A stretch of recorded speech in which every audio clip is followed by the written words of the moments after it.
दिए घर बाल मेरो आमा बाउले सुन्यो भने गीत होला के पाको तेरो हो ताल हैन म आफ्नो बाटो हिँडिराखे एक्लै सबैजना पारे हेर्यो बेग्लै 15 minutes later. मेरा पैसा मुझे दे दो अभी पे अभी। हेलो गाइस, मैं हूं नया यूट्यूबर, मुझे सपोर्ट करो, मुझे सब्सक्राइब करो। आपको क्या लगता है मैं ये सब बोलूँगा? ना ना ना ना मुन्ने, ये सब मैं घंटा नहीं बोलता। क्यों क्या हुई? तब बाबा का बुलावा आया, हमने बैग उठाया और महादेव की नगरी चल पड़े देवघर।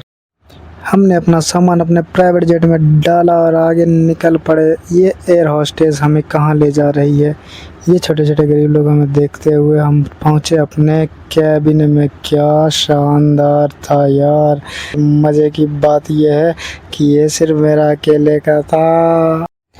खुद का चेहरा देखते हुए हम निकल पड़े यात्रा पर। फिर हमें रास्ते में मिली एक ट्रेन। ये वही ट्रेन है जहाँ जिसके ड्राइवर को बिहार में रोक के उसकी शादी करवा दी गई और ड्राइवर बगल में लेट रहा है। और फिर से मैं खुद को देखते हुए फेयर एंड लवली लगा के चमकते हुए, और ये क्या, हम पहुँच गए एफिल टावर की तरफ।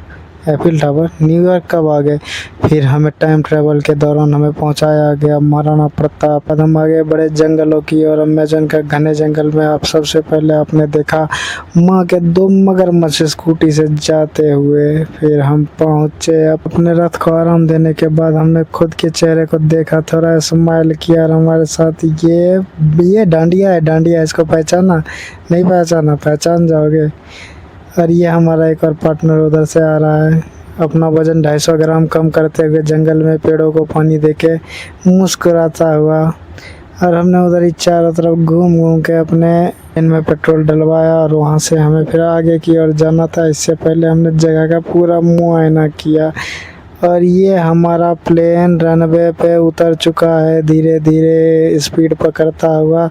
यहाँ से हम आगे बढ़ेंगे और देखना है आगे कौन सा स्टार है। ये क्या, ये तो हमारा डांडिया फिर से आ गया।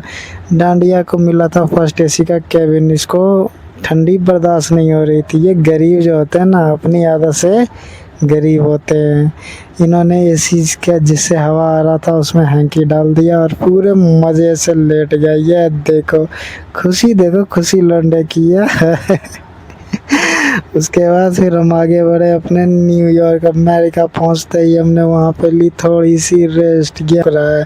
और ये रहा अमेरिका के न्यूयॉर्क में। हम उतरने के बाद हम अपने जहाज़ को वहाँ आराम देते हुए, ये डांडिया फिर से आ गया। डांडिया कहाँ है? डांडिया आ गया ना।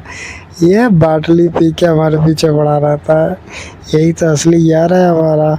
चारों तरफ व्यू लेने के बाद हमें लगी थोड़ी सी भूख, मगर क्या करें, खाना पड़ रहा है घुगनी मुड़ी, बिहार का स्पेशल। पता है क्यों खा रहे हैं?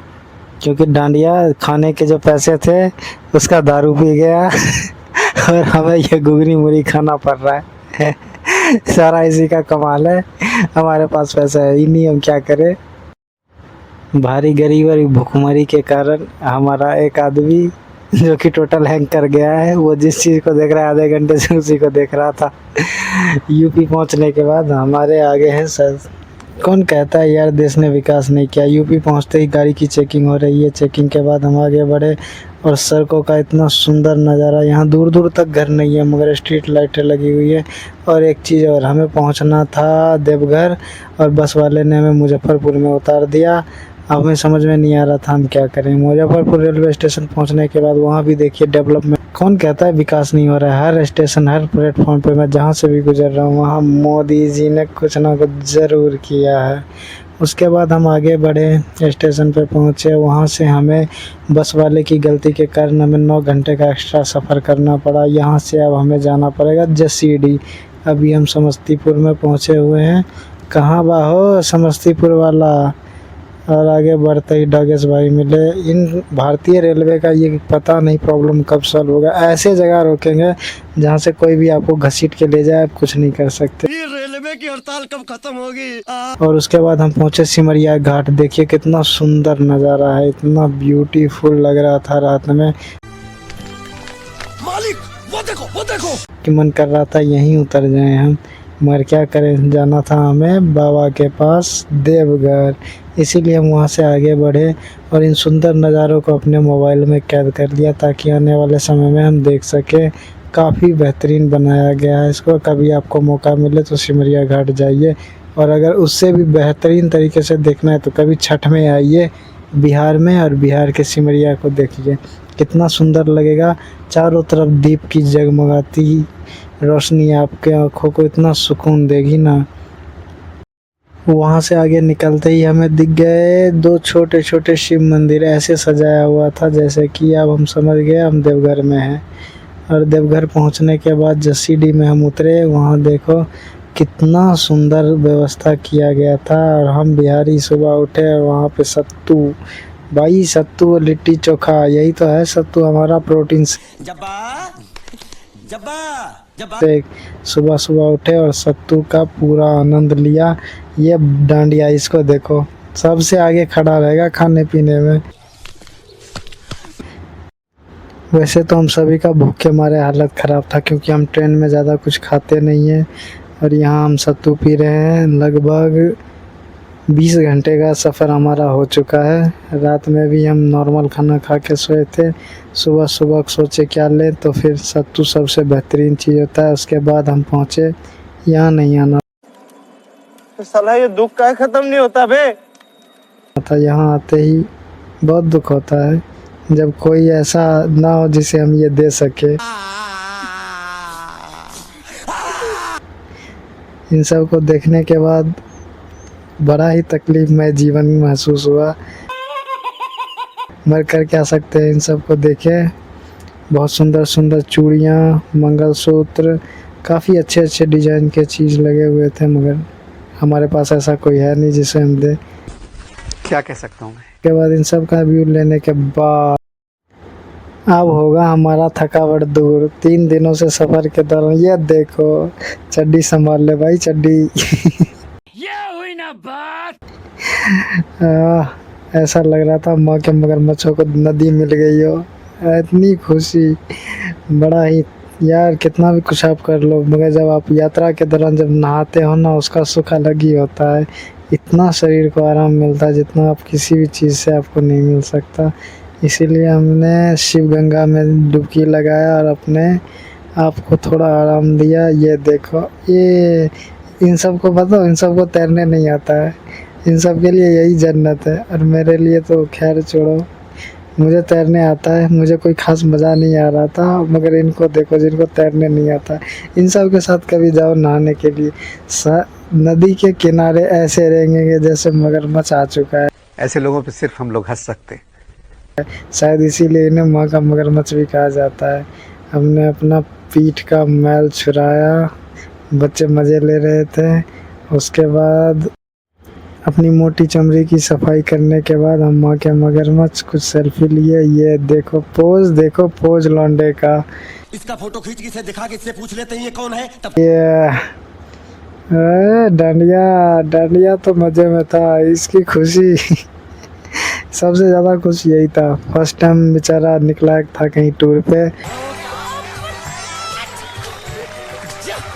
हमारे साथ, और हमने काफ़ी एंजॉय किया। मगर मज़ा तो अब आएगा, क्योंकि अब सबके पैसे ख़त्म होने वाले हैं। यहाँ से जाने के बाद आप डिसाइड होगा अब क्या करना है। फ़िलहाल तो अभी शिव गंगे का मज़ा ले रहे हैं। ये देखो 6 पैक, मैं क्या करूँ, मेरे पास तो फैमिली पैक है। ये देखो फैमिली पैक दिखाने के बाद सब नहाने के बाद डांडिया गए, तब हमने जल चढ़ाया। अब वहाँ जा नहीं सकते थे, हमारे पास देवघर जाने के लिए इतना टाइम नहीं था।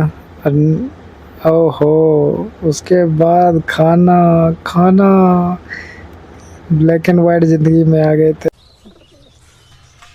आरी मिलेगी काटने। मस्त खाना, हम सादा खाना वहाँ पे, दाल चावल भुजिया पापड़। क्या मज़ा आता है जब आप 2-3 दिन के थके हो और नहाने के बाद ऐसा भोजन मिल जाए। एहे रहा नहीं जाता, तड़प ही ऐसी है ना। भोजन करने के बाद हम जमा हो गए एक साथ फिर से। और यहाँ होती है असली प्रॉब्लम शुरू, किसी के पास अब पैसे नहीं बचे। हम लगातार 4 दिन से सफ़र में थे, होटल, टेम्पू, बस, ट्रेन सबके पैसे ख़त्म हो चुके थे। अब सब आराम से बैठे हुए होटल में, ये सोच रहे थे कब यहाँ से निकलेंगे। सबका सामान पैक पड़ा था, हमें जाना तो था ही। मैं इन सब में सबसे ज़्यादा खुश था क्योंकि मेरे पास पैसे बचे थे और किसी को पता नहीं। डांडिया तो कह रहा है मैं सब चीज़ बेच चुका हूँ, मेरे पास कुछ नहीं है। फिर भी जुगाड़ तो करना ही था मैं, क्योंकि खुश था, मेरे पास पैसे बचे हुए थे। इनको किसी को नहीं पता है, इनके समझ में नहीं आ रहा था हम करें तो करें क्या, यहाँ से आगे कहाँ जाए, कैसे क्या होगा, किसी को कुछ समझ में नहीं आ रहा था। होटल के ऊपर का व्यू आपको दिखाता हूँ। ये रहा हमारा फ्रंट का, यहाँ से कांवरिया लोग जाते आते रहते थे। काफ़ी सुंदर रहता है देवघर। ऊपर से हम पहुँचे, ऊपर व्यू लेने के लिए चारों तरफ देखा। बाबा के भक्तों ने गांजा फूक फूक के आसमान में धुआं धुआं कर रखा था। उसी धुआं के बीच गांजे का राख उड़ता हुआ मैंने देखा और किसी ने मुझे एक टपरी मैं पागल हूँ लगाई और बोला अबे वो राख नहीं, वो हेलीकॉप्टर जा रहा है। तो मुझे पता चला कि यहाँ यात्रियों के लिए हेलीकॉप्टर आप बुक करा के घूम भी सकते हो। काफ़ी बेहतरीन सुविधा और सुरक्षा का व्यवस्था किया गया था। सोचो ऊपर से देखने में कितना ही खूबसूरत लगता होगा। पूरा का पूरा भगवा केसरी कलर से रंगा हुआ पूरा शहर, जहाँ लाखों करोड़ों भक्तगण आते हैं और जल चढ़ाते हैं। उसके बाद ये रहा इसकी, यहाँ पे जब हम बैठे, यहाँ चिड़िया की चहचहाहट, इतने सारे चिड़िया मैंने फर्स्ट टाइम किसी एक पेड़ पे देखा था। इनका आवाज़ सुन के, इतने झुंड देख के यह तो बड़ा ही मज़ा आ रहा था मेरे को। उसके बाद हमने नज़ारा लिया। नज़ारा लेने के बाद हमने कांवरियों को देखा। फिर हमें यहाँ जाना था, भूख भी लगी हुई थी। तो पिताजी ने हमें पहले ही आगाह किया था कि ये गरीबों के ये गरीब भंडारे में खाने वाले, भंडारा करा दो बाबूजी। तो हमने वो कच्चा चूड़ा निकाला और दही चूड़ा इज बेस्ट जब आप सफ़र में निकलो। उसके बाद हम पहुँचे बाहर स्टेशन के, घूमने लगे क्योंकि हमारा ट्रेन थोड़ा लेट था। वहाँ से हमने देखा भाई इतने सारे भुट्टे छल्ली पकाने वाले लोग। ये दोनों पता है एक ही मोबाइल में क्या ही बताऊँ, एक ही ट्रेन दोनों के मोबाइल में अलग अलग टाइम दिखा रहा था। दोनों आधे घंटे से लड़ रहे थे। हमको मारो, हमको जिंदा मत छोड़ो सालो। मैंने पूछा क्या हुआ, देखा तो दोनों एक ही ट्रेन दोनों के मोबाइल में एक ही स्टेशन पे अलग अलग टाइम पे दिखा रहे थे। दोनों ये दोनों कब से अपने अपने मोबाइल में एक ही ट्रेन को अलग अलग टाइम पे देख देख के परेशान हो चुके थे। मैं सिर्फ देख देख के मज़े ले रहा था कि ये लोग कितना लड़ते हैं। अभी भी इसको विश्वास नहीं है, उसका फ़ोन लेके फिर से देख रहा है। ये बहरा के साथ गूंगा भी है। अब दोनों फ़ोनों को एक साथ करके टाइम देख रहा है। जैसे ही ट्रेन आता हम लोग जाने के लिए तैयार होते हैं, अगले स्टेशन पे ट्रेन चक खुल जाता। अब करें तो करें क्या, जब तक हम ब्रिज पार करके उस पार जाएंगे तो ये देखो ट्रेन चल पड़ा। जैसे ही हम बोरी उठाते थे जाने के लिए, ऐसे ही ट्रेन चल पड़ती थी। हमें समझ में नहीं आ रहा था, कम से कम 3-4 बार हम प्लेटफॉर्म चेंज कर चुके थे, तभी हमें दिखा ये छोटा सेल्समैन। भाई इसको लोगों ने घेर रखा था।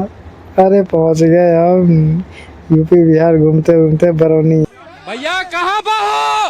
अब हो। पर बेगूसराय, समस्तीपुर, सहरसा। उसके बाद हमें मिले ये भाई साहब। ये ऐसे लग रहे थे जैसे गेम ऑफ थ्रोन्स में वो टारगेरियन का जला हुआ ड्रैगन होता है। क्या ही बताऊँ, थोड़ा अजीब लग रहा था।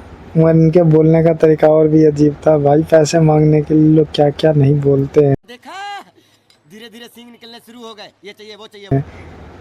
काश मैं आपको बता पाता। इन्होंने कुछ वाहियात शब्दों का भी प्रयोग किया था जब इन्हें पैसे नहीं मिल रहे थे। आपको दया आ रही होगी, मगर सब दया लायक नहीं होते। उसके बाद हम अपने ट्रेन में बैठे।